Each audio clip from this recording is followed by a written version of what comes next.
Hello friend, welcome है फिर से मेरे एक नए वीडियो में। आप लोग कैसे हैं? आई होप सब ठीक होंगे, हम भी ठीक हैं। तो चलिए आज हम अपने जर्नी के बारे में बताते हैं, अपने बारे में कुछ बताते हैं कि मेरी शुरुआत कैसे हुई, हम क्या बनना चाहते थे और मेरी सपने क्या था, मेरी एज क्या है, सारी चीज़ों पर हम बात करेंगे। और अगर जो वीडियो पसंद आएगा तो प्लीज़ मेरे वीडियो को लाइक कर दीजिएगा, कमेंट करके आप अपने रिस्पांस को ज़रूर दीजिएगा, क्योंकि कमेंट पढ़ने में हमको अच्छा लगता है और हर किसी का हम रिप्लाई करते हैं। तो चलिए वीडियो को शुरू करते हैं। सबसे पहले हम बता देना चाहते हैं कि मेरी जो एज है 32 है आज के समय में। तो 32 मेरी एज है और मेरी शादी का बात किया जाए तो मेरी शादी 18 साल में हो गई थी।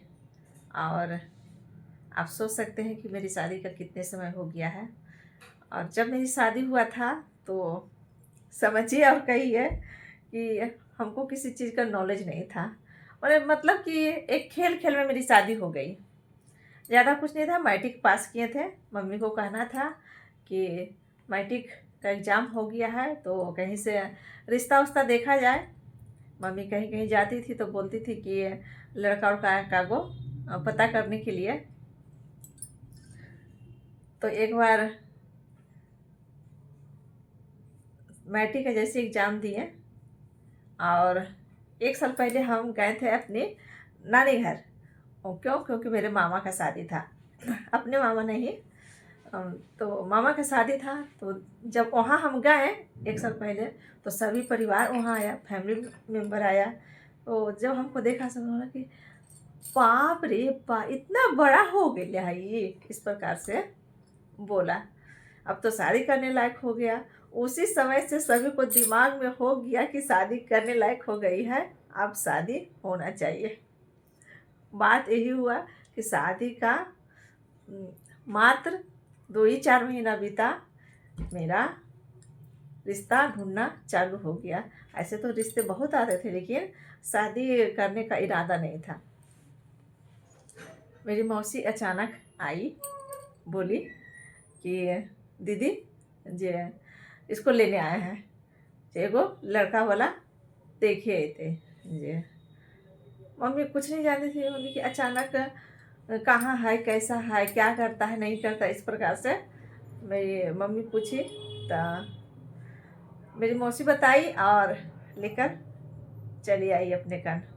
कुछ नहीं, ये वो कोई कपड़ा होता है तो कपड़ा नहीं खरीदा हुआ, चाहे वो कहता है कि देखने आता तो उसके पहले बहुत सारी तैयारियां कर ले रहता है, अपनी ज्वेलरी, कपड़े, अपने नाप का ब्लाउज, ये सारे कुछ भी नहीं। सिर्फ बोले कि खेल खेल में मेरी शादी पक्की हो गई, मेरी शादी भी हो गई। और उस समय तक हमको शादी का हम कभी ख्याल ही नहीं किए थे कि ये शादी क्या होता है। बस पढ़ाई के ऊपर मेरा एक लगाव था। मौसी यहाँ गई, लड़के वाले आए, देखे, पसंद हो गया लड़की और शादी ठीक हो गया। 6 महीना में शादी मेरी हो गई।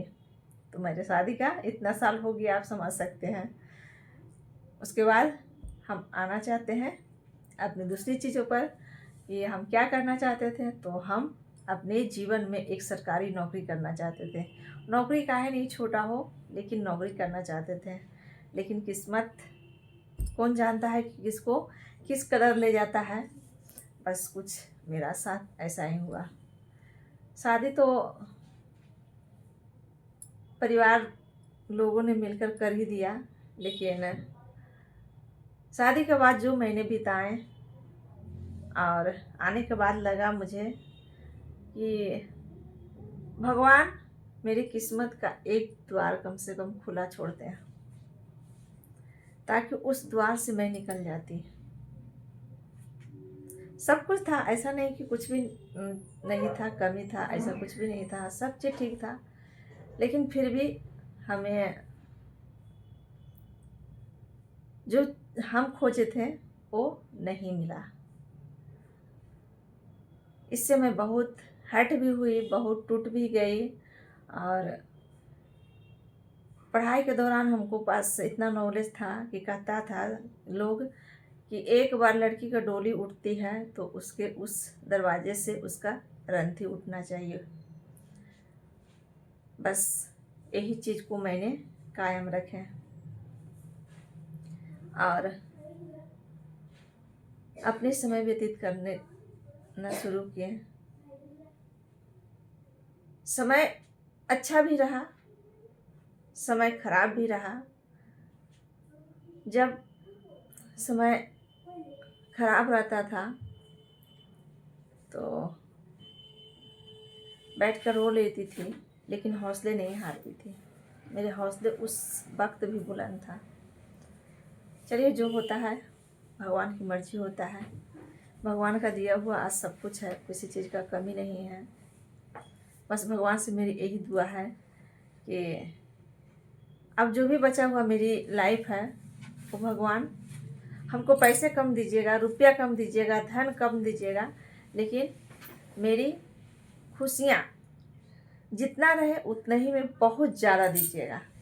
मैं सदा खुश रहना चाहती हूँ, अपने बच्चों को अच्छे परवरिश करना चाहती हूँ, अच्छे शिक्षा देना चाहती हूँ।